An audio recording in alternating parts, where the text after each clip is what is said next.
Autre mesure, on le disait, pour tenter de freiner la propagation du virus, la fermeture des frontières avec les pays hors Union européenne. Depuis hier, ça y est, vous ne pouvez plus vous y rendre ou en revenir, sauf motif impérieux.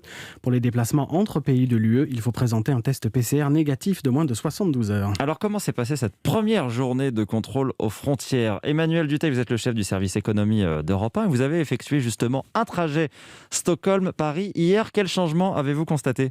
Eh bien déjà, gros changement, je n'ai pas réussi à avoir ma carte d'embarquement en ligne et très franchement, je ne comprenais pas pourquoi, je n'avais aucune explication, ni sur le site de la compagnie, ni par téléphone. J'ai pourtant appelé Air France quasiment 1 heure, on m'a parlé d'un bug. J'ai donc dû faire une longue file d'attente à l'aéroport pour m'enregistrer, même si je n'avais pas de bagages. Et c'est là que j'ai mieux compris, pour pouvoir prendre l'avion, les hôtesses au sol vérifient vraiment très sérieusement, directement au comptoir, votre test PCR.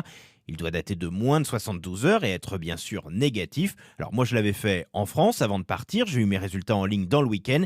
C'est ce document sur mon portable que j'ai présenté, pas besoin de l'imprimer.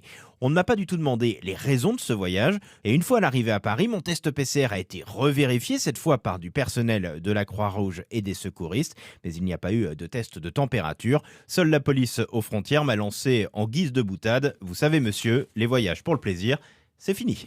Voilà, et à partir de ce matin, les contrôles sont encore renforcés dans les aéroports. Merci pour ce récit, Emmanuel Dutheil. Sachez que tout à l'heure, à 8h15, le ministre des Transports, Jean-Baptiste Djebbari, sera face à Sonia Mabrouk, l'invité politique d'Europe 1.